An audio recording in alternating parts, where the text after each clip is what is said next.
Tapi kritik yang membangun, jangan kritik merasa semua jelek, semua jelek. Kalau jelek pindah aja kalau dari Indonesia ini. Di atas aturan ada namanya etika. Pejabat itu yang harus menentukan, karena dia mendapat amanah, mendapat mandat menjalankan konstitusi. Rakyat bisa menjadi kacau balau, kita sama seperti orang tua kan. Jadi harus ada pemerintah lah yang berfungsi, maka orang tua lah yang harus membimbingnya. Jadi pejabat adalah orang tua yang membimbing.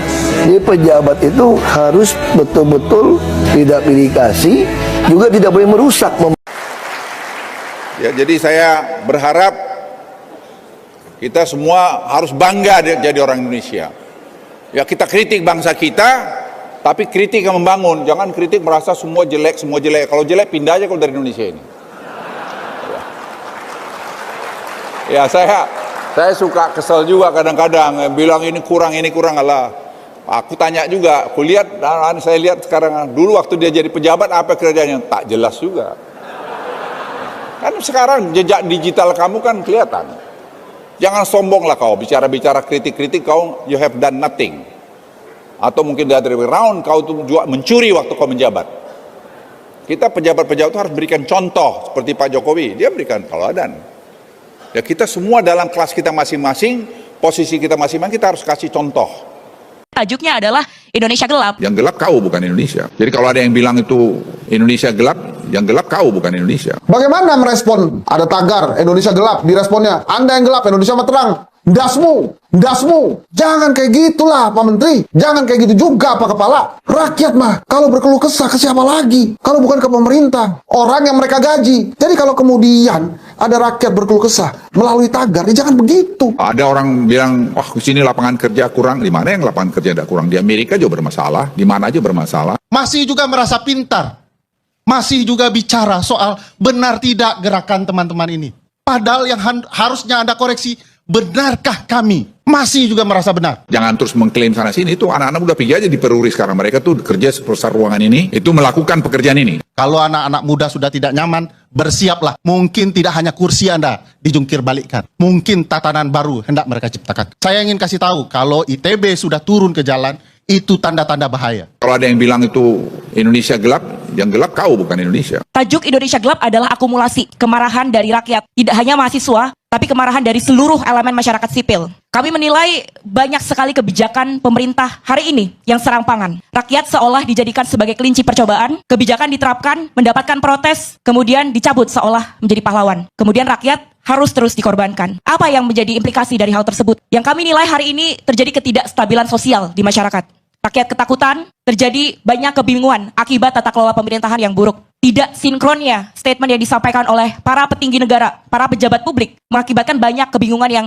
ada di masyarakat, mahasiswa, dan seluruh elemen masyarakat sipil. Kami menuntut adanya evaluasi besar-besaran terhadap seluruh kebijakan pemerintah dan juga keberjalanan pemerintah Indonesia hari ini, agar lebih berpihak pada rakyat, agar pro rakyat, berbasis kebenaran ilmiah, berbasis ilmu pengetahuan. Itu yang kami tuntut. Dan kami menuntut pemerintah untuk membatalkan segala kebijakan yang tidak berpihak pada rakyat tersebut gitu. Kalau kita bicara mengenai isu, kita tidak hanya berbicara mengenai satu isu saja. Jika bicara mengenai efisiensi anggaran, justru yang kami nilai di sini ada kejanggalan. Jika efisiensi itu benar-benar menjadi tujuan, kita lihat di sini ada sebuah paradoks. Pemerintah terus berusaha untuk menggendutkan kabinetnya, memperbesar tubuhnya. Tapi rakyat yang kemudian harus dikorbankan, kesejahteraan sosial harus dikorbankan. Salah satunya kemarin kita bicara mengenai pendidikan, kesehatan, dan juga aksesibilitas hak-hak dasar warga negara. Walaupun sudah ada statement dari pemerintah tidak akan menaikkan UKT, tidak akan berdampak pada penerimaan beasiswa, tapi tidak ada kepastian hukum, tidak ada jaminan bagi rakyat. Itu suara yang kami perjuangkan. Suara rakyat adalah suara yang kami perjuangkan. Tidak hanya berbicara mengenai itu, kita juga bicara mengenai akumulasi dari seluruh kebijakan-kebijakan pemerintah Indonesia hari ini yang serampangan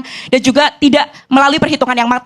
Kita bicara mengenai beberapa waktu silam juga ada isu mengenai gas LPG 3 kg. Apakah rakyat harus dikorbankan terlebih dahulu di testing kebijakan, baru kemudian dibatalkan? Tata kelola pemerintahan yang seperti itu yang harus kami kritisi, yang harus dievaluasi ke depan. Kita bicara mengenai isu pemberian konsesi tambang yang tergesa-gesa, yang mencederai tridharma perguruan tinggi. Hal itu yang kami kawal. Jadi bentuk aksi demonstrasi kemarin yang bertajuk Indonesia Gelap adalah amarah, wujud kemarahan dari seluruh elemen masyarakat. Tidak hanya dari mahasiswa, kami bergerak bersama dengan seluruh elemen masyarakat sipil untuk memperjuangkan hak rakyat agar kebijakan pemerintah ke depan adalah kebijakan yang berpihak kepada masyarakat. Seluruh lapisan masyarakat, tidak hanya tersegmen, tapi seluruh lapisan masyarakat. Ya, teman-teman, kembali lagi bersama saya di channel ini, channel Indonesia 2045, membahas seputar politik, pendidikan, hingga budaya. Dan kelak kita akan menuju Indonesia Emas tahun 2045 sesuai harapan dan cita-cita bangsa. Namun, melihat kondisi saat ini, benarkah Indonesia Emas itu akan tiba? Atau Indonesia semakin cemas? Karena Indonesia cemas tak kunjung reda. Nah, teman-teman, tentu tadi kita melihat kecemasan masyarakat Indonesia terkait persoalan-persoalan yang dihadapi oleh bangsa dan negara ini, oleh pemerintahan saat ini. Banyak kecemasan, banyak kekecewaan, banyak tuntutan-tuntutan yang disuarakan, yang digaungkan melalui demo-demo, ya, melalui kegiatan-kegiatan forum dan sebagainya dan sebagainya. Tetapi melihat kondisi Indonesia saat ini terkait tindakan korupsi yang dilakukan oleh oknum-oknum, ya, oleh oknum pejabat yang bisa kita sebut tidak punya hati nurani sama sekali.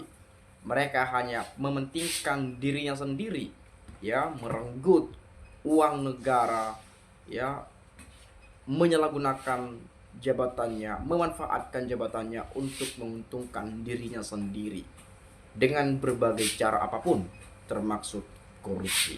Itu dilakukan oleh aparat-aparat, ya, oknum aparat, teman-teman, ya, maksud saya oknum aparat. Banyak aparat yang baik, ya, baik itu di DPR, di Kabinet Merah Putih. Bahkan Pak Prabowo sendiri sangat besar sekali komitmennya dalam memberantas korupsi.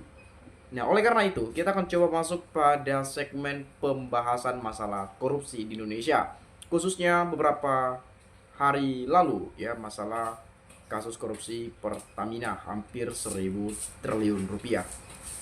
Tapi mungkin saya nggak akan jauh ke sana, kita akan bahas di video selanjutnya saja. Ini saya akan membahas masalah Indonesia gelap dan ada hashtag kabur aja dulu. Tentu demo, aksi unjuk rasa, demonstrasi yang dilakukan oleh banyak elemen masyarakat sipil, mahasiswa dan sebagainya menuntut pemerintah ini dalam mengkoreksi atau mungkin mengevaluasi apa saja keputusan serta kebijakan yang telah dilakukan oleh pemerintahan saat ini yang memang mungkin para pendemo tersebut merasakan dampaknya sangat-sangat tidak baik kepada rakyat Indonesia, khususnya di kalangan mahasiswa. Nah, tapi saya nggak tahu nanti kedepannya seperti apa, dan semoga ini tetap baik-baik saja.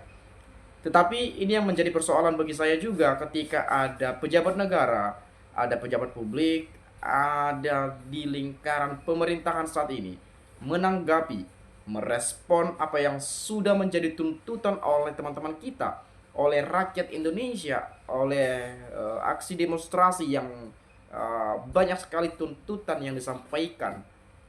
Ada hashtag Indonesia Gelap. Hashtag Indonesia Gelap ini saya rasa bentuk dari kekecewaan, kecemasan, kegelisahan, bahkan kekecewaan sekalipun yang menjadi simbol, ya, yang dibawakan pada saat melakukan aksi demonstrasi. Ada hashtag kabur aja dulu.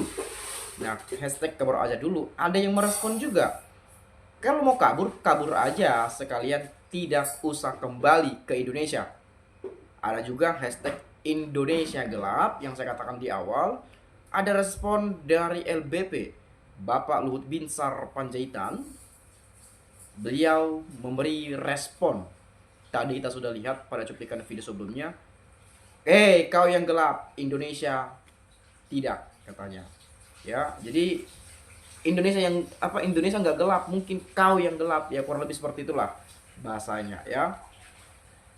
Jadi itu respon yang saya rasa kurang tepat sebagai menteri atau sebagai pejabat, gitu ya. Apalagi sebagai orang tua yang memberikan contoh kepada putra-putri bangsa Indonesia. Tapi it's okay lah, teman-teman. Mungkin perihal penyampaian dari Pak Luhut tersebut ada mungkin itu dari efek keyakinan bahwa Indonesia itu nggak gelap, gitu ya.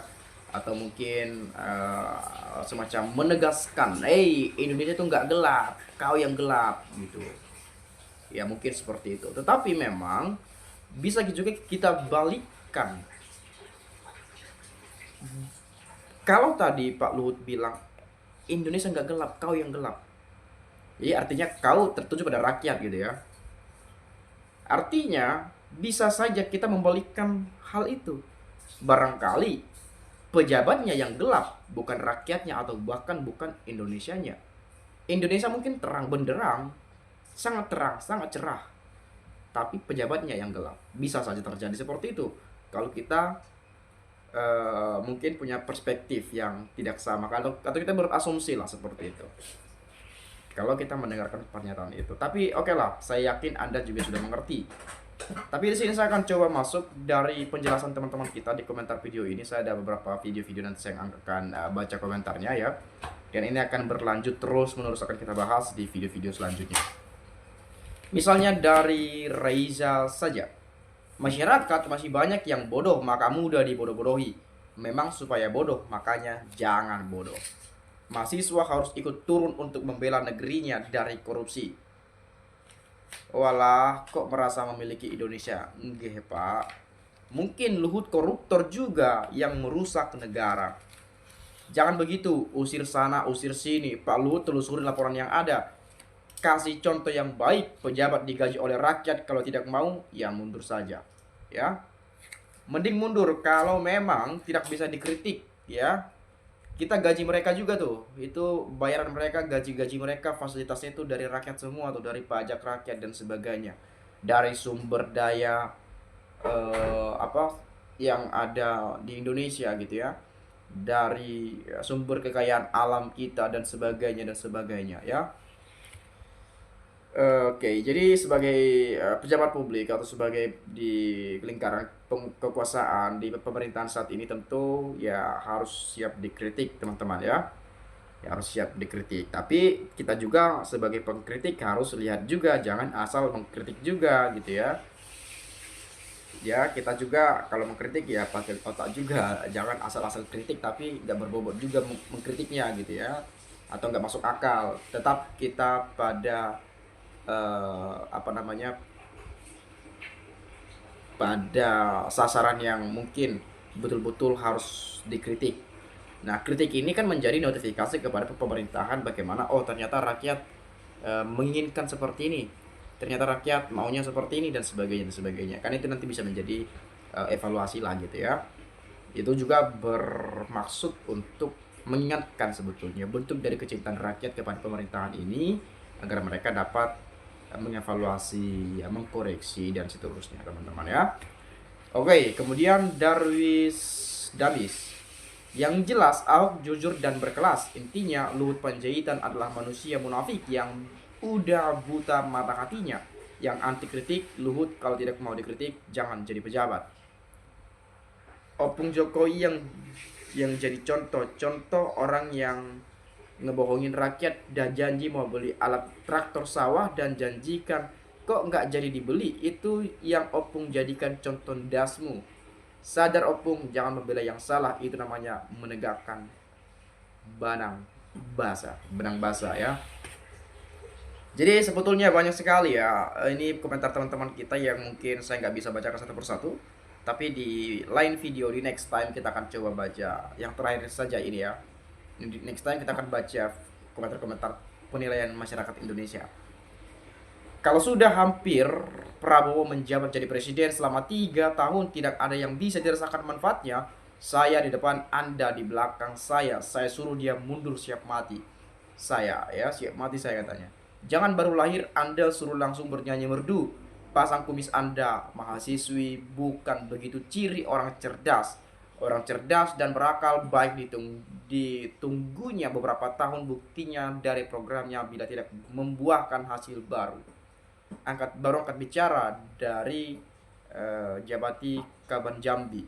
Jangan kalian gegabah untuk rasa dengan tidak punya IQ ya yang sehat. Kumpulkan perwakilan Anda dari yang universitas manapun. Adu wawasan kita. Saya dari desa, kalau kalah nanti saya usir dari RI ini bila kalian salah stop kuliah berangkat dari RI. Ya, seperti itulah komentar teman-teman kita. Bagaimana pendapat Anda? Boleh silahkan sampaikan di komentar pada video ini. Itu saja, sekali lagi terima kasih. Saya ucapkan salam inspirasi, salam NKRI, harga mati.